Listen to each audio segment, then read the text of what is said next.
When I see something really horrible, I put my foot down hard because I know that everyone else is lifting his. What a terrible way to win. No, there is no terrible way to win. There is only winning. Machismo.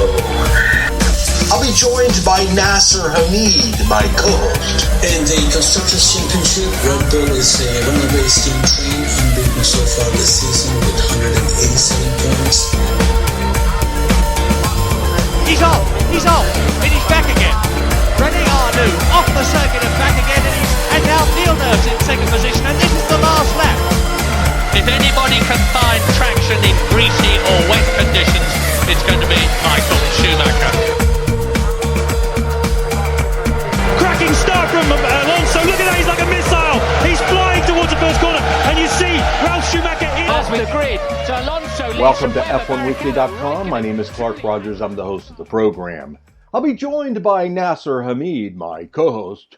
This is podcast number 999, July 3rd, 2023. Nasir. Thank you, sir. Today we have Sound of Motorsports from the hills of Austria, more tales from the trip, and sadly, tragedy strikes again at Spa. Back to you, Chief. Thank you, Nasir. On today's program, well, the FIA is going to monitor this podcast, and whenever we get out of the podcast limits, they will throw us a demerit. I mean, the penalties were completely out of control. There were penalties after penalties. They listed 1,200 penalties. There is something wrong with all these penalties. McLaren takes a huge step forward, at least on Norris's car, and it was awesome to watch, while Mercedes takes a few steps back. And Fernando's chances are slowly fading away. And ladies and gentlemen, this week's interview, famous people here. Nasir is striking gold every day on his European vacation with Clark Griswold. And this week we have Kazuki Nakajima. Nas will have all the fine details. So also, let's not forget that we need your contributions to keep this program on the air. This is the longest running American Formula One podcast in the world, ladies and gentlemen. So the cloud is very big and it's expensive. So please come on down and push the donate button. And I want to thank Gregory Dorn for last week's donation. Thank you. We love you. And we wish you all a terrific 4th of July. Nas, welcome to the studio. I know you're fatigued. You're in Munich. You've been working hard, even overtime. How are you? And what's the good word? Well, like you said, I am very tired, thanks to doing a couple of baton marches, going to the grandstand at the Red Bull Ring and coming back to the parking area. But it's all worth it for motor racing because we love this and we enjoy it immensely. And this is podcast number 999. And next week it's 1000. And we have a special interview with Mr. John Watson, almost an hour long. So we are looking forward to it. And before we even get to the 1000, we want to thank all the people, the F1 Weekly Familia, because without them, there would be no podcast. So thanks again. How is Mr. Rogers on the left coast of USSA? I'm doing very well, Nasir. Thank you so much. Yes, 999. One of my favorite bands back in the day. I bet you Peter Brazier, he knows 999 just like he knows Slade, one of his favorite bands. But this is awesome. I have to admit, Nasir, I've never expected to get to these kinds of numbers. But longevity, decent health, and a drive to continue the love of motorsports and Formula One and sharing that love with the people of the world has been a great experience for moi, and for you, I'm sure it has been as well. Absolutely, and the everlasting memory for me because, for me, if you have an appointment at 10 o'clock, it's 10 o'clock, not 10:25. And I remember distinctly going to meet a Clark Rogers, a racing fan, for the first time at Country Inn on Saratoga Avenue. As I was driving, I knew I was going to be there before 9 o'clock, which was our meeting, and I was driving and I said, let's see if this guy even gets here on time. And voila, when I get to the parking lot, Monsieur Rogers was already had arrived, and I was impressed. And here we are, 1,000 podcasts, man. I just cannot believe. You tell people we've been doing this every week. People are amazed when they hear we do it every week, even during the off season. So keep up the good work, Mr. Rogers. Thank you very much. We do live in a flaky world, and these things are rare and few and far between. So I'm proud of it. Keep up the good work, NAS. Of course, bonuses for all on the F1 Weekly staff for being so good at their jobs. Anyway, we've got some excitement, and we've got to talk about penalties. I really don't understand what's going on with the FIA. For me, I would have said, you know what, forget track limits. Everybody will do the same over the track limits. It will neutralize itself if everybody's doing the exact same thing. We've got racing. That's as good as, I was fine with that. To sit there and it was penalty after penalty, and then you had a penalty for not taking your penalty. It was a bit ludicrous, and it gave a hint of unprofessionalism at the FIA. Well, it's the thing is, the way Formula One is, we know who's going to win the race. So let's have some other excitement. And what could be more exciting than seeing guys finish second, third, fourth, fifth, and then you play the game? Who's going to get the penalty? Who will convince the stewards? Who will be demoted? Who will be promoted? It's really, really ridiculous. The only penalty I think there should be is if you do a Zanardi on Brian Herta, leave the track all four wheels and cut the track and take the lead. That's ridiculous. But even then he was allowed to keep the victory. But it's all long gone. But this kind of stuff, man, it's just like, this whole thing was started by Machismo's team, Aston Martin. They complained. And apparently Lewis Hamilton was complaining when he was driving, of course, other people. And then Lando Norris was complaining that Lewis is going off all the time. They should not have these things because, if one driver is doing and he's gaining an advantage, everybody will do. And that's how it used to be. Remember Lewis and Max in the 2021 Brazilian Grand Prix? That's what I call mano a mano battle, just like Deschamps-Preneur 79. So we want that, not this. It's getting really, really, they're taking the joy out of motorsports with all these stupid penalties. Drivers crying, team owners crying. It's absolutely ridiculous.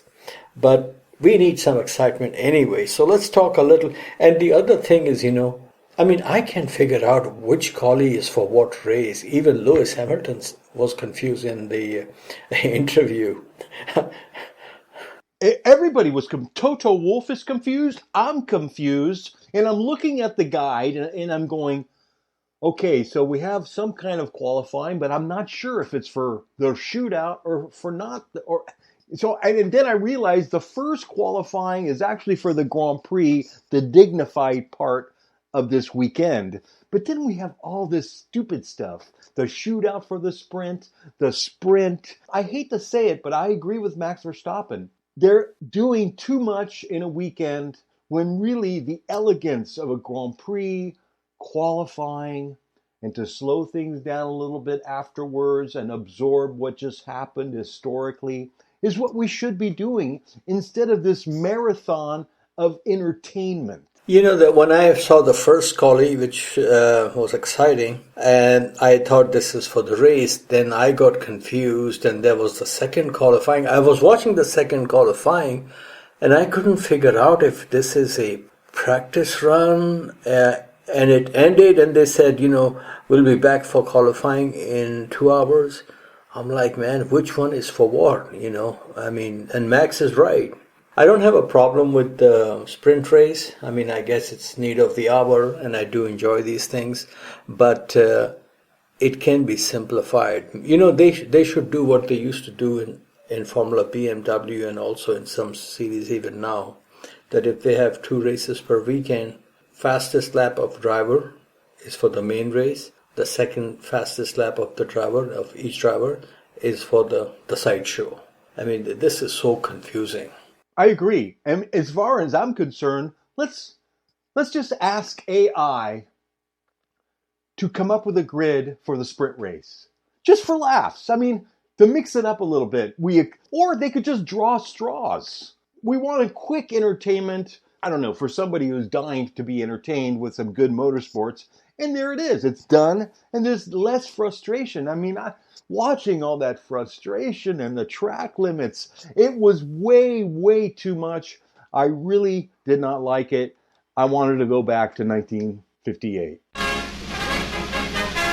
Cuba beckons to the sports world with a carnival featuring here its second Grand Prix for racing drivers.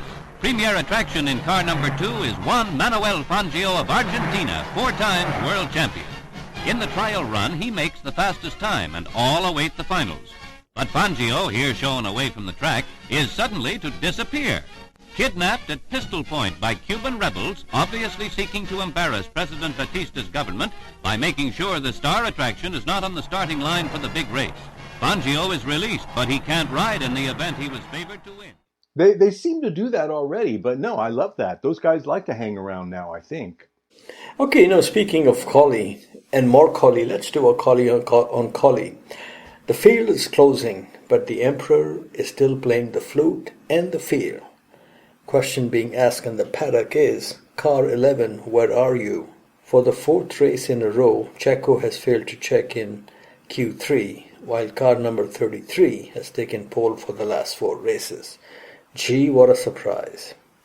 Needless to say, Christian Horner was not too pleased with Perez, saying team made it crystal clear to Checo he needed to leave more margin to ensure he posted a lap time, which got him into Q3. Good to see a prancing horse on the top row in the hills of Austria, and boy, is this place beautiful. Yeah, oh yeah. Row 2, Ferrari of Sainz and McLaren of Norris, top 4 separated by less than 0.3 second. But this is also a short track. Row 3 was Lucky Row. Lucky Luciano 5th in his Mercedes and president of Lucky Sperm Club 6th in his Aston Martin. Teammate Machismo, yo Dios, 2nd time in 3 races out-qualified by Lance, and Nico Hülkenberg 8th in his Guntermobile. Gasly and Albon completed the top 10. Your favorite and your fellow American Logan Sargent, he's the only American in Formula 1. He was out in Q1, and so was Nick de Vries. The way he's going, he will be really Nick de Vries, and that should not surprise anyone. I think memories of his Monza magic are disappearing fast in the minds of Minolta and Marco. The good doctor was recently quoted as saying, Christian Horner was not interested in bringing De Vries into AlphaTauri. And Mr. Rogers, whatever the reason is, I don't know. Nick De Vries' situation, I was, like many other people, very, very impressed by his performance at Monza at the last minute last year in a Williams. And like many people, I wanted to see this kid get an opportunity, which he has been given now. But it really proves to my thinking that if you don't win a GP2 or Formula 2 in your first year, then you are really not the top caliber. Look at all the drivers who won but not in their first year. Pierre Gasly, you know what I'm saying? Nobody will hire him as numero uno. Then we had Davide Valsecchi. It took him 4 years. This Brazilian kid who won last year, I think it was in his 3rd attempt. Julian Palmer, and those who won first year, Charles Leclerc, your favorite Lewis Hamilton, George Russell, Nico Hülkenberg, and he has had a very long Formula 1 career, and yeah, it's easy to say he's never been on the podium, but for a guy who's been in Formula 1 for more than a decade without ever bringing a dime, he must have some, what you call TF. Know what I'm saying? Totally, my friend. Okay, now we come to the sprint of the sprint, whatever it was. It was very exciting, especially in the opening and closing laps. Perez did a great job passing his OTT teammate at the start in slippery conditions, but doing that will only provide more high octane to the hellfire that is flaming to the max. I think it was by lap 3, number 33 had restored normal service. I don't think anybody apart from Checo was surprised, because proof is in the pudding and flan. Now listen to this. When the 24-lap race was over, his winning margin was 21 seconds. So Max he's the Genghis Khan of motor racing right now.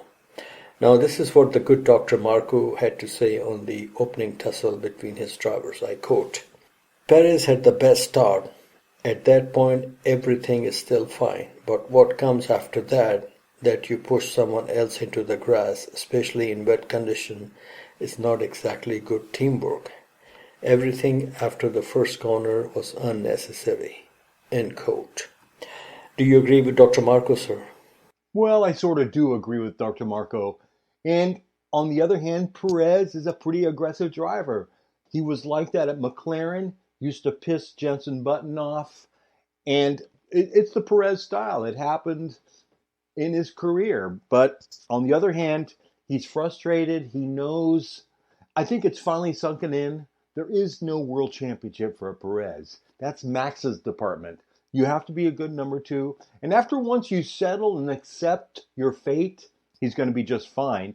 But, with Daniel Ricciardo lurking, I just read this morning that Lewis Hamilton indeed has had talks with Red Bull.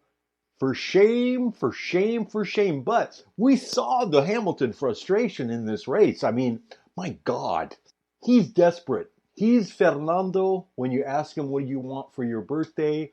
We know what Fernando said, and I'm telling you, LCH is saying the same thing, because these people want to win, win, win. So it's tough. Man, it's getting ugly if you're not winning.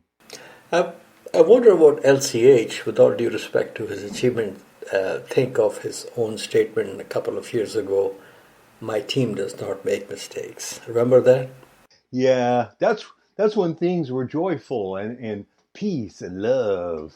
But no, I think Lewis Hamilton is actually beginning to believe he could actually drive with a different engine behind him. Okay, moving on. Hülkenberg was very impressive and ran in second place for many laps. He would stop for tire change and was able to race back in the points. Only the top 8 in sprint race get points. Third man on the podium was Carlos Sainz Jr. He did what was expected from Charles, who was MIA on Saturday. And Lance fought very hard to stay ahead of his machismo teammate. He should ask Daddy to increase his monthly allowance. Living in Switzerland can be very expensive. Esteban Ocon and George Russell had a mad dash to the checkered flag on the final lap. Alpine ace edging Mercedes star by 0.009 seconds. That was very, very cool. It was like, remember when some years ago in Baku, Bottas beat Stroll to the checkered flag? Yeah, that was very impressive. Now, sir, just take a look at this super uber max domination, what I call max sprint mojo. From 8 sprint races so far, Max has 4 wins, 3 seconds, and 1 fourth place finish. Sounds like Schumi Halcyon days at Scuderia or Hemi hybrid hegemony. But now we have a new sheriff in town. He's on a beat, lap by lap, race by race. Unless some other team comes up with a faster cruiser, he will continue to whip them all with no mercy. Just what the doctor ordered. Any comments, final comments on the sprint race before we move on to the main thing on Sunday?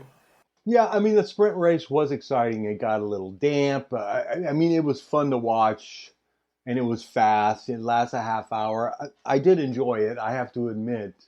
I just wish it was less of a confusing weekend.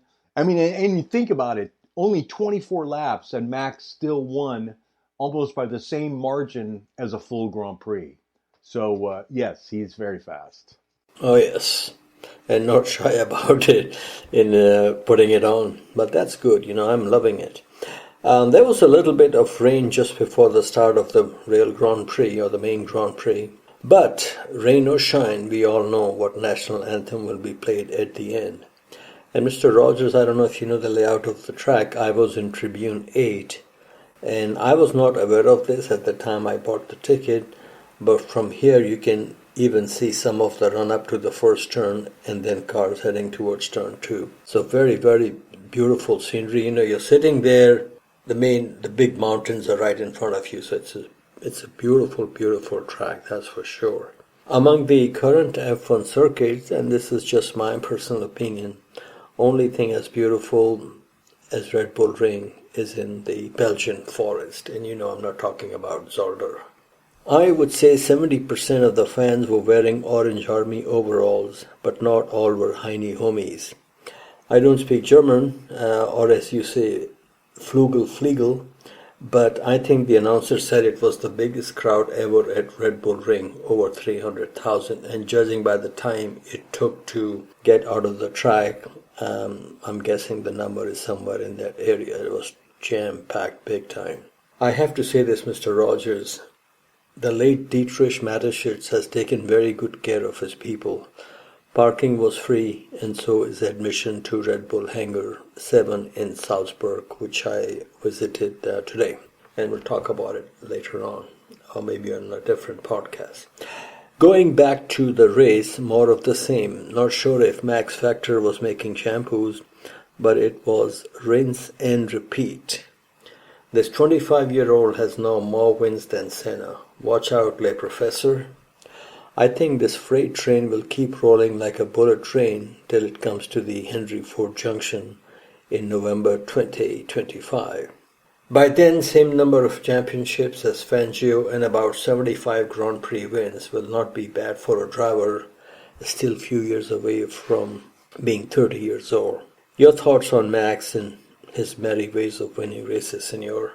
Well, I mean, we're witnessing somebody that's extremely talented. It's awesome. I'm enjoying it.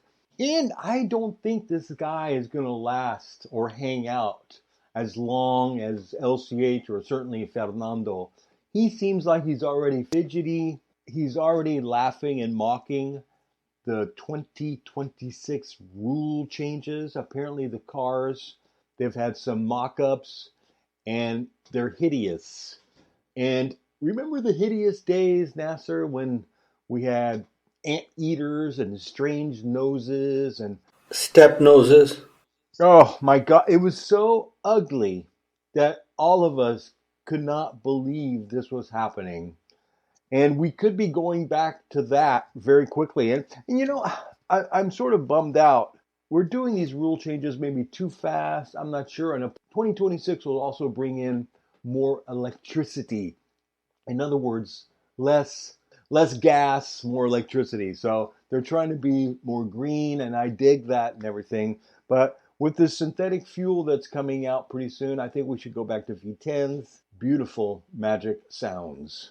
Well, I have not heard or read about these designs you were talking about, but these cars are beautiful. And one thing I do like about rule changes, apparently there will be more sound or noise, which is what really attracted me to motor racing to begin with. But the thing is, where we are in our lives, we have really enjoyed a lot. So if they want to screw up this thing where it becomes like a freak show, then, we have enough to fall back and enjoy on YouTube and reminisce about the good old days of rock and roll. Moving on, Charles Leclerc was second and his teammate Carlitos sixth. The red cars look very good. They have the prancing horse, but the winning power is missing. The way things are going so far this season, I think Aston Martin will win a race before Ferrari.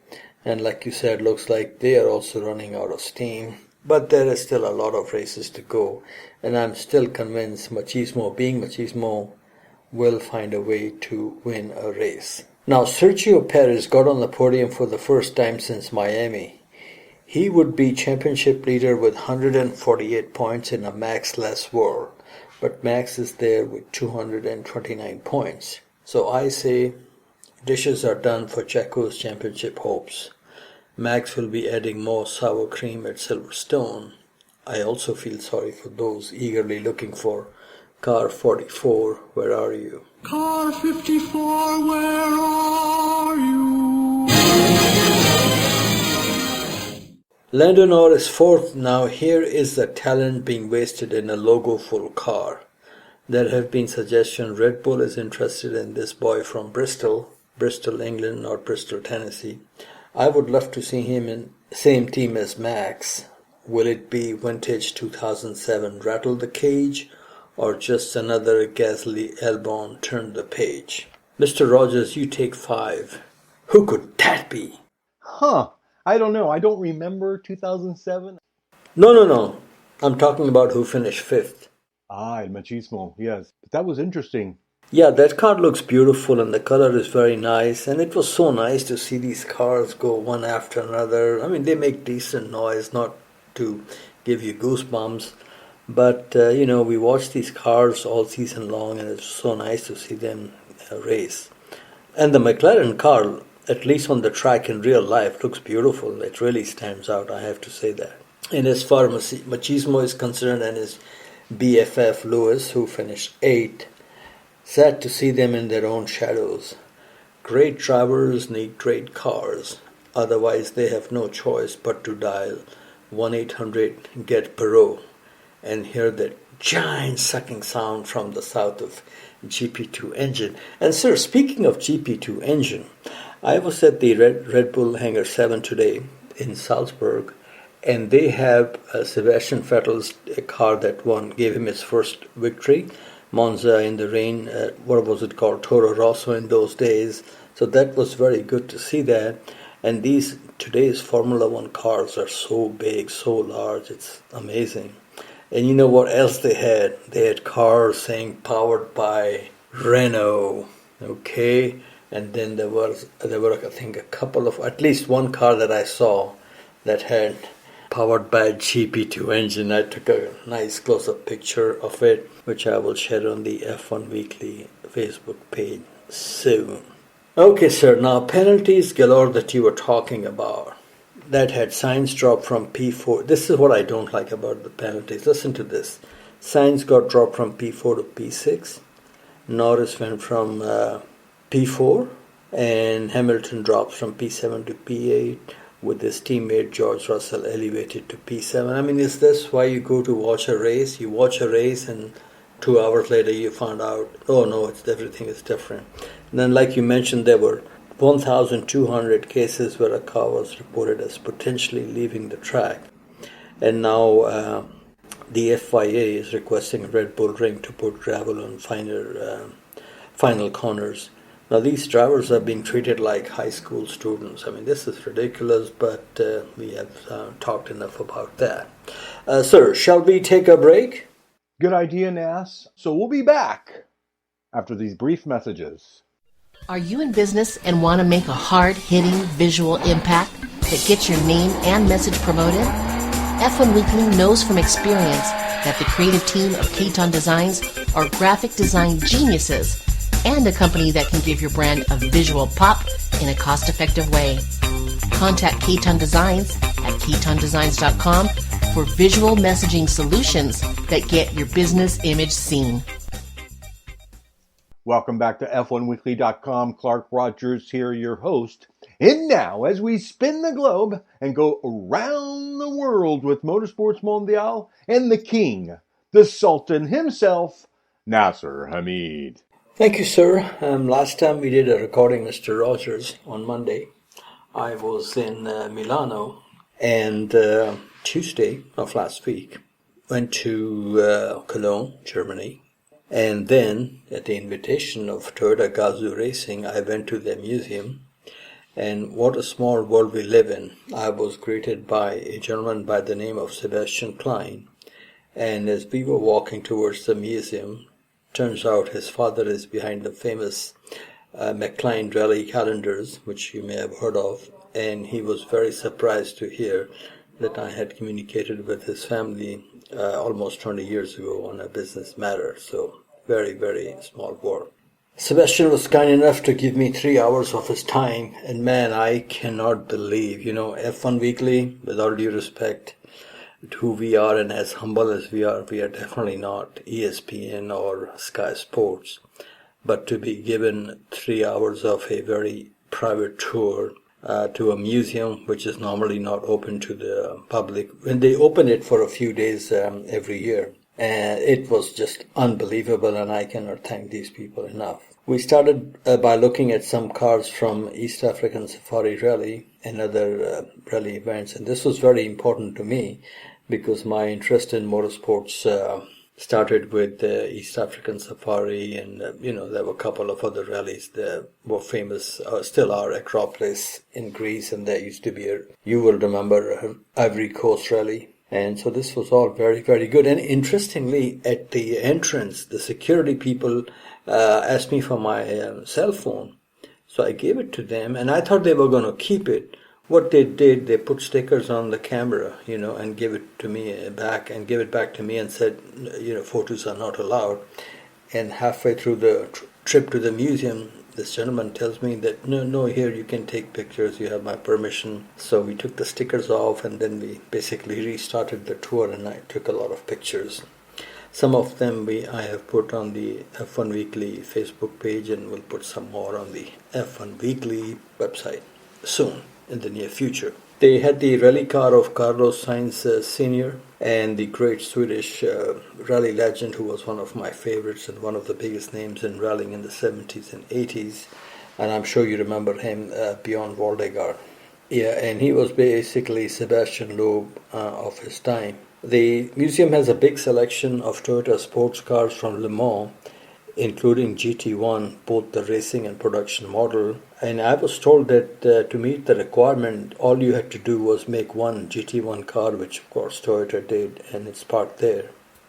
The earlier Le Mans cars were designed by Tony Southgate, who also designed Formula One cars for BRM and also worked for Dan Gurney's Eagle cars. And this was very interesting, of course, being F1 fan. They have a nice selection of Toyota Formula One cars.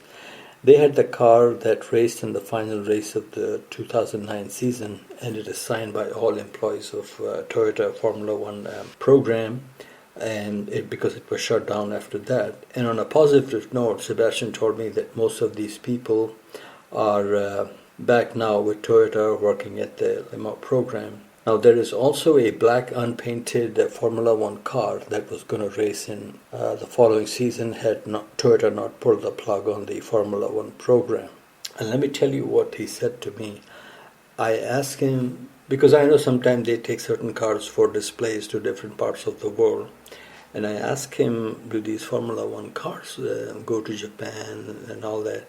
And he said to me, that at Toyota, they do not even want to hear Formula One because of how they basically did not succeed, okay? So it's like a sort of a big shame on them. They said these cars, they do not want in Japan. Can you believe that? And he said it's just a very, very sour subject at Toyota at the very high level. But one can, do you remember when Toyota pulled out and the CEO, who was part of the, Toyota family, he broke down. Do you remember that? Yeah. They were behind the debacle at the 2005. I mean, blame goes on Michelin, but my understanding it was Toyota running different pressure than recommended by Michelin. But, there are so many people say different things. Who knows what the truth is? But Mr. Rogers, they did something for me, which I even asked the guy, are you sure you want me to do this? Because I just could not believe that I would experience this in my lifetime.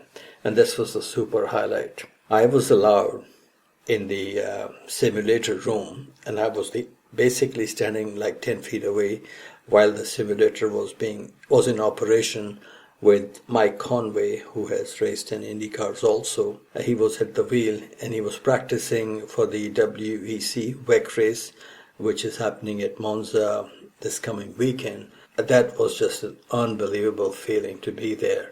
And then he also took me to the tech room, which is right next to it, where all the technicians were monitoring all the details. And Kazuki Nakajima-san was also there, and he is now part of the management of Toyota Gazoo Racing, and he is based in Cologne these days. So I was there for 3 hours, and Sebastian had arranged an interview with Brandon Hartley.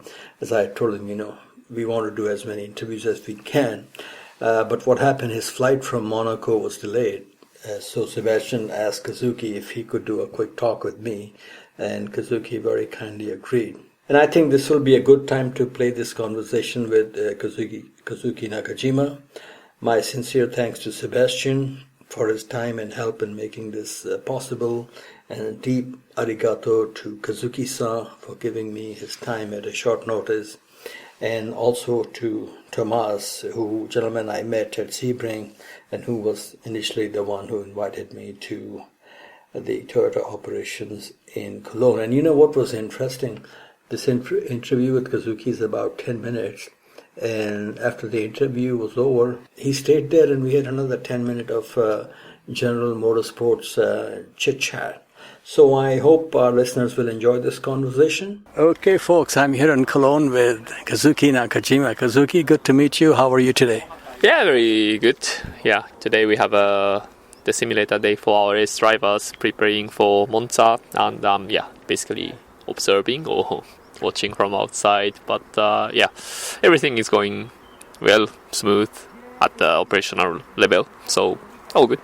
Are you enjoying running a successful racing team as much as you did driving a race car? I do actually enjoy quite a lot. It's a new challenge, which obviously a big challenge, and but I'm not the only one that running the team. It's basically all about team effort, so I'm just part of the team, but I'm very happy to remain as part of the team and have a important role to make this team work in a better way. And we are still on the way, but I think we are running in the right direction. Okay, we do a show from USA, and USA is one of the biggest markets for Toyota. How come we don't see an American driver in your team? Well, it's just I don't know how to say, coincidence, I would say. But as we are, the car is running as Lexus, but we have some motorsports program, and our colleague in US, our GL colleague in US, is really passionate about motorsports. So I know there is some activity going on in US, and there is a good driver in US. So in future we never know, but Okay, I remember your dad, Satoru Nakajima. He was teammate to Ayrton Senna at Lotus, and today he has a team in Japanese Super Formula with Honda engine. And your whole racing life has been with Toyota. What's going on here? Well, basically, it started partially because in karting I was already in the team of Yamaha, which has a kind of partnership with Toyota, and this is how I kind of started my career in Toyota. And first step was to join kind of racing school, which is like a kind of selection to pick up the drivers for scholarship. And actually I failed one time and somehow managed in the second chance, and because of this opportunity in the beginning, I'm basically started my career with Toyota, and I would say it was great opportunity and special experience for me, because thanks to this I managed to climb up to Formula 1. Then even after Formula 1 there was a lot of opportunity to race in Japan or in WEC and Le Mans 24 hours and winning Le Mans in the end. So it was such a special journey, and I'm really grateful and thankful for this opportunity, and that's why I'm still here as part of the team. And now partially I'm working on driver development program as well, but this is something that I want to do properly, because back then there was also driver program, which I would say it was bigger because of F1 background. Thanks to this program I'm basically here now, so I somehow want to kind of re-establish the driver program to promote more and more younger Japanese drivers and give them opportunity which is similar to what I had or what Kamui had. Yeah. You mentioned karting and giving young Japanese drivers opportunity. How big and well structured is the karting program in Japan? Well, it is. Well, I would say the problem is it's shrinking a bit, to be honest. And this is probably, I don't know, same in everywhere in the world, or maybe it's not the case. So I don't know, to be honest. But when I was in the karting field back then, I would say the field was bigger. So, which is a little bit of concern, or we feel that we need to improve the situation. And I believe that having proper driver development program, and if we can promote the driver in the right way, I think we can somehow change or help this situation of this karting field shrinking. So we need to somehow make kind of cycle or like ecosystem to make this work, and this is one of my motivation. Fuji Circuit is owned by Toyota, Suzuka is owned by Honda. Which one do you like? As a circuit, I have to say the circuit which is more challenging is Suzuka, and normally race drivers likes challenge, so that's why I think many people mention that Suzuka is such a special track. So I don't really care about who owns the track, but but both circuit has a unique characteristic, and Fuji, I think it still has one of the longest straight line in the world, right? So it's a great race track for racing, and also for endurance racing. Fuji is a special place. So your brother Daisuke was also racing. What is he up to these days? Maybe I shouldn't answer his private life, but he... No, not private life. Is he doing any racing or any... No. Basically, he quit racing, and he's involved in a new business or new... So he's doing something else, but I cannot mention what he's doing. But he seems to, be enjoying his new challenge, and, a little bit like me, but different field. Okay, good. Now, Le Mans, you lost a victory on the last lap. How long it took to recover from that disappointment? You mean in 2016? Yeah. In some way, it was quite quick to switch my mind. But in other way, probably it took until my first win in Le Mans in 2018. So I can say both ways. It was quite quick, or it took 2 years. But it's a bit of mixed feeling like that, yeah. Now, in Formula One, what do you remember most? What were your high points? And then I want you to tell me, what was it like working for or with Patrick Head? So, my experience in Formula One, it was something which raised me to a next level, I would say. And, the working with Patrick, working with Sir Frank, it was, something special, because I grown up as a kid watching F1 and watching Ayrton Senna, Nigel Mansell fighting so hard each other, and Sir Frank, Patrick was always there on TV. So it was like working with the people who have been watching on TV all the time. So this was special. But and what was another question? The highlight. What I still remember is Australian Grand Prix on my second year, which is 2009, where I clearly had a very good chance to be on the podium, and by my mistake I lost it. So this is something maybe I still regret, but anyway, it didn't work, and I couldn't make it work. So it's all come down to my responsibility, but that's life as well. I appreciate your time. Thank you so much. One last request. How about a message for our listeners? We have listeners all over the world. Thank you for listening to this first, and thank you also, hopefully, for supporting our activity as Toyota Gazoo Racing. Our race will soon happen in Monza, and then our season will go on until November this year. So we have race in Monza, Fuji, and then Bahrain. So we still have a challenge to win championship, and also for next year there will be a lot of people coming in additionally to WEC Hypercar category. So I'm sure the championship will be very interesting, and Le Mans, we need a big revenge next year. So please keep on supporting us, and we try to make our best to, have a good race. One last question. I'm a big fan of Japanese food. What is your favorite flavor in mochi ice cream? Mochi ice cream? I love it. Maybe I like any kind, but maybe the one with the sesame would be nice. Yeah. Thank you so much. Okay. Thank you so much. Kazuki-san, thanks for joining F1Weekly.com. Nasir? Yes, sir. Tales from the trip continue. Now, let me tell you what happened. I was hoping to go, Opel Car Company. When I was a kid, my family member, she had a couple of, she had an Opel Kadett, then she had an Opel Record. So I have very good memories of this Opel Record station wagon, and they used to be part of General Motors, so they are based out of Cologne, and they are now part of the, Stellantis group, the Peugeot, Citroën, and all these people. And they have a very nice museum also, and I sent them an email, and they responded, it's closed right now.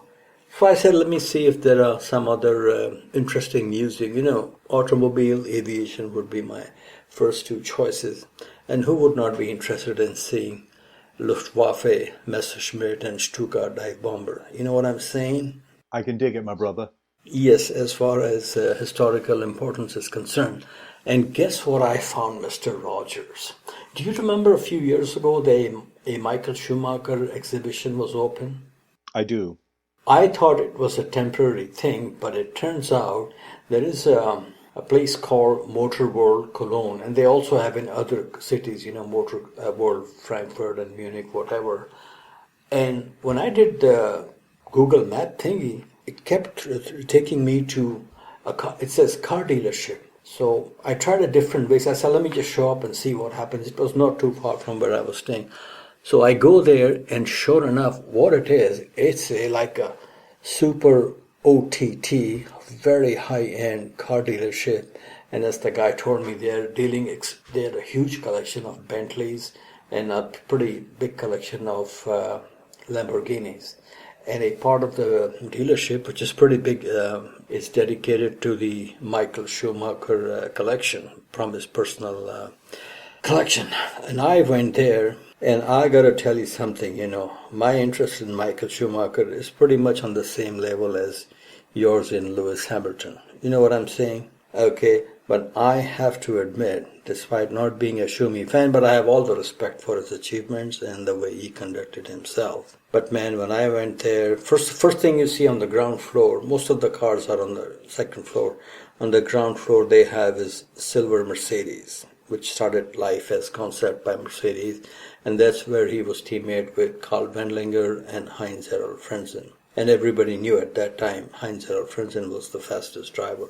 But when I saw his Benetton on the second floor and all the red cars there, that hit me very, very hard. And believe it or not, I was freeze frame and gasping for air for more than a minute. And this is the impact this man has made on motorsport fans, which is what we are. And I would highly recommend this visit to anybody who is interested in motorsport history, not just Michael Schumacher history, because there's a lot of history here. You know what is interesting, and I'm meeting this gentleman, Jochen Nierpasch, tomorrow, Tuesday, and he was head of Mercedes Motorsports at that time. Schumacher was driving for them, and he was involved in him being placed at Jordan for that race. And I was reading his interview. He said that yes, Heinz-Harald Frentzen was the fastest driver, but it was obvious that Schumacher had a lot of potential and was totally dedicated and committed to becoming a Formula One driver. And the museum also has his Formula 3 car, which is entered by WTS Racing. And the W is for Herr Willy Weber, and we all know who that is. The 7-Up car is there in beautiful green. It was during qualifying in this car on his debut at Spa in 1991 that Schumi's career really bubbled up. Don't take my word for it. Just ask his team owner, good evening, Mr. Eddie Jordan. And of course, among the several Formula One cars, and apart from that, they also have his gloves, helmets, overalls, and some documents throughout his career and photographs. Very, very impressive. Now, among the Ferrari cars, there is the car from the 1996 season, and this was the season in which he won his first race for Ferrari in heavy rain in Spain. It is going to be an historic win for Schumacher, for Ferrari, and the first win ever for a Ferrari V10 engine. A quiet smile on the face of Jean Todt, which I'm sure will become a very broad one in a few seconds' time. Michael Schumacher has driven absolutely magnificently to underline enormously his world championship status, and he enters now the last corner, and Michael Schumacher wins the Spanish Grand Prix after an absolutely superlative drive to give himself 10 World Championship points, to give Ferrari 10 World Championship points, to bring the great Maranello. And I did not watch this race live as I was traveling, and I watched it for the first time last year. And if anybody has not seen this, a lot of people think Lewis is a joke, a lot of people think Michael Schumacher is a joke. But anybody who has not seen this race, please check it out if you wish to know what this driver was all about. An absolutely incredible performance. Now, his first championship with Ferrari came in 2000, and they have a car from that season also. And then they also have the Mercedes-AMG car, Formula One car, which he drove against the wishes and advice of Willy Weber. Definitely one silver arrow that missed its mark. Now, you know what happened? I'm running around there looking at these, and I made several laps of this area because it's just incredible. There was a small Fiat 500, which I thought they put it there because Fiat is part of Ferrari, and Ferrari is part of Fiat, and that connection there. So I did not pay attention to it, but I'm glad I made another round, and then I read the story about the 500. Apparently, the Scuderia found out that Michael Schumacher's first car as a teenager was a Fiat 500, so he was presented with this car as a surprise at one of the main functions, and it's a very, very nice story. I have a feeling, I don't know, I did not ask anybody, I think this collection is, I don't think this dealership owns these cars because they would be worth a lot of money. This is probably on loan from the Michael Schumacher family or foundation, but that's just my... Okay, sir, when you look at the international field of talent that Ferrari had in those days, a dream team as they called it, we had a German driver, South African designer Rory Byrne, French team manager Jean Todt, and English engineer who used to work for the British Atomic Commission, Mr. Ross Brawn. It is no surprise they did a nuclear explosion on the competition, with Luca keeping an eye on them from his second floor. But I have to say this for Michael Schumacher. For a kid coming from nothing, and a young man telling Willy Weber, I won't drive for your team in Formula 3 because I don't have a budget, from going to sleeping in the youth hostel on his Grand Prix debut because Mr. Jordan did not book a room for him and Willy Weber. The Michael Schumacher story is a story of success, commitment, dedication, and uber success. Very well deserved and thoroughly appreciated in the humble palatial studios of F1Weekly. I would highly recommend a trip to this museum if somebody is in the Cologne area. The admission is free, and there is a small charge for parking if you go 1 hour. I don't know. Just like, there is no fee to the Red Bull hangar, I will not be surprised that Schumacher family probably put these cars there with the understanding they won't charge any fee. So anybody can go. So that's, whoever did that, it's a nice thought. And I was so impressed that my impression was that from across the pond, this trip is worth, even if you have to sail on Lusitania. The U-boats are gone now. And sir, as a mark of my humble respect, I also drove to Michael Schumacher Kart Center in Kirpin. It is a nice large indoor facility. Hopefully one day we will see somebody race in Formula One and say I started out in the Michael Schumacher Kart Center in Kirpin. And as we all know, history has a way of repeating itself. I would recommend, Mr. Rogers, if you go on the website, you will like the selection and the history that is presented there. And when I'm next in Cologne, whenever that happens, I will definitely pay another visit. This is just incredible. You know what we really need to do? I don't know if they will allow that. Is maybe come with a professional video cameraman, and I will try to do this if you can go into a maybe 20-minute video and talk to some of the people there, who may have more background on the cars. What say you? Great idea. No, it sounds like a fantastic display of extremely rare stuff. And of course, with Schumacher not being with us literally, but he's still alive. But no, those things are much more moving and emotional. I'm glad you got to experience that. Yeah, and I knew of Michael Schumacher when he was racing in sports cars, and I used to subscribe to Autosport magazine in those days, and I remember Mercedes was running billboards with the three young drivers, Schumacher, Frentzen, and Karl Wendlinger. So I was familiar with his name, but I had no idea what was coming. Race day, because in the 1991, whoever was showing Formula One in the US, ESPN or Speed Vision, whatever it was, we only would get, I don't think qualifying was ever shown. And I remember on race day when Bob Varsha, I think it was Bob Varsha who mentioned that on debut Michael Schumacher qualifies as Jordan, whatever the place was, 7th or 8th.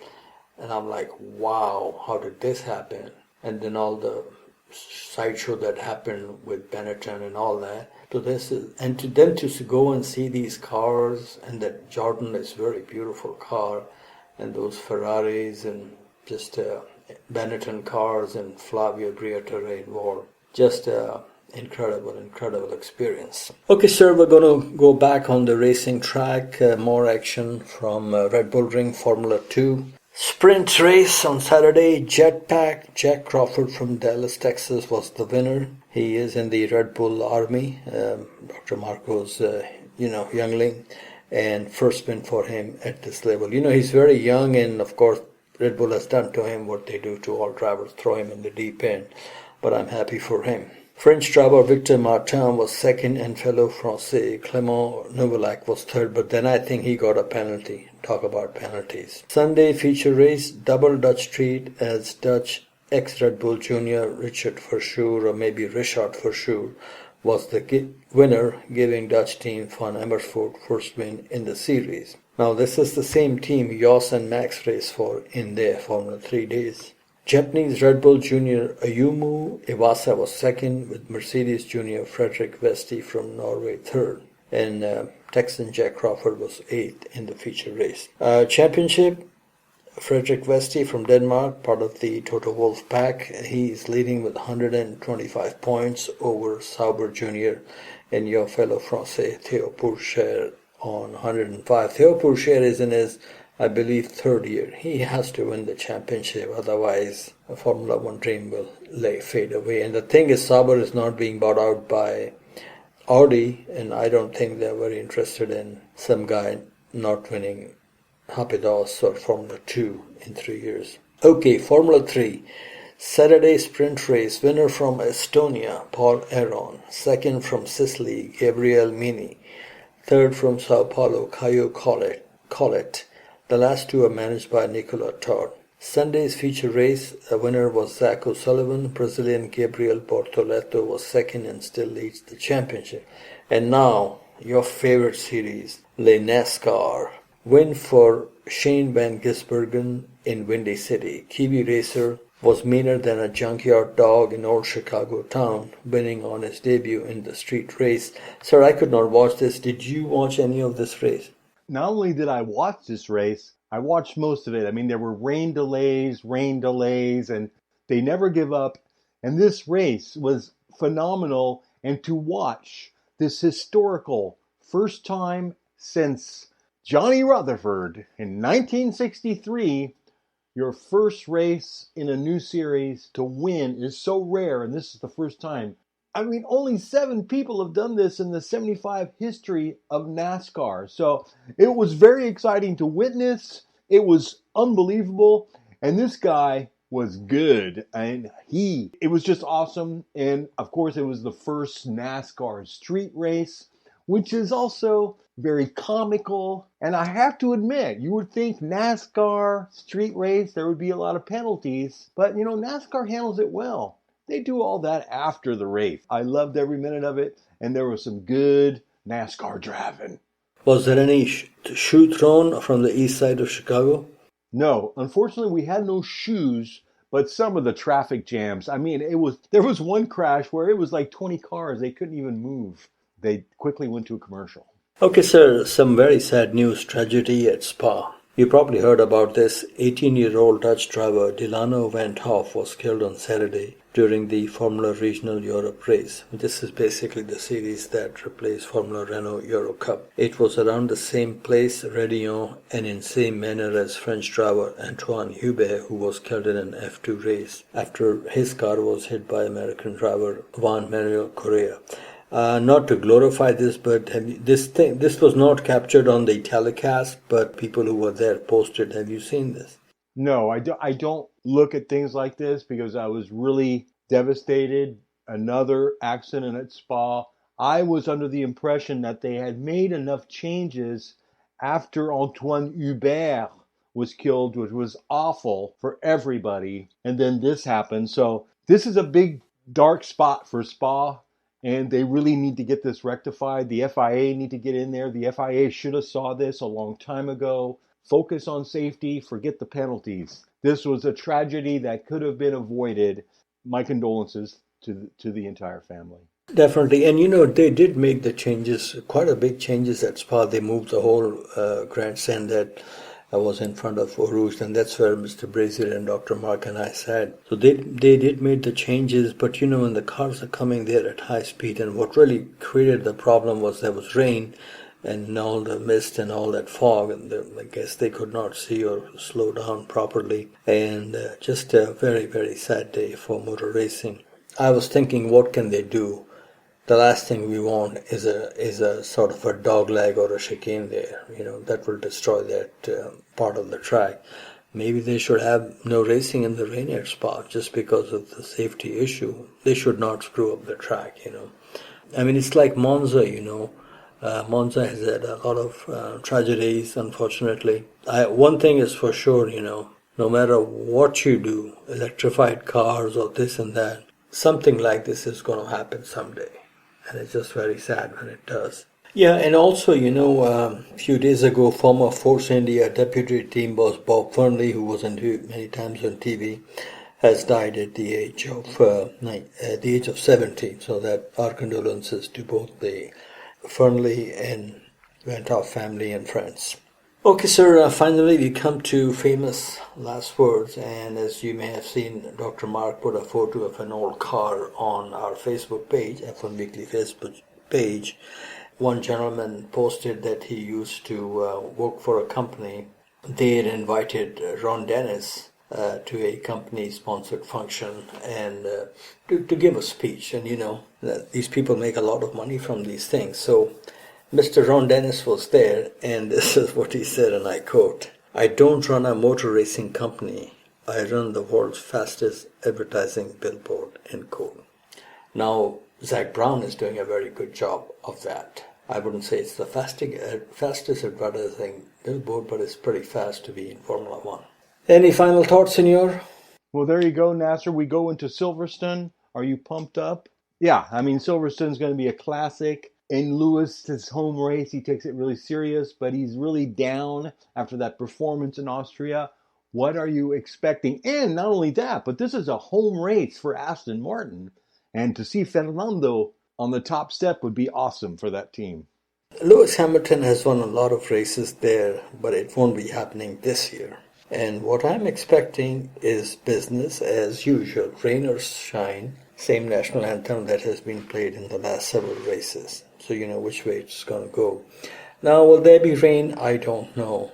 But it'll be, if Max, Lewis, and Alonso are on the podium, I think that will be much appreciated by the British fans, because if there's any group of people who is super passionate about motor racing, you'll find them in England or at Parco Monza. So that's what I think what will happen there.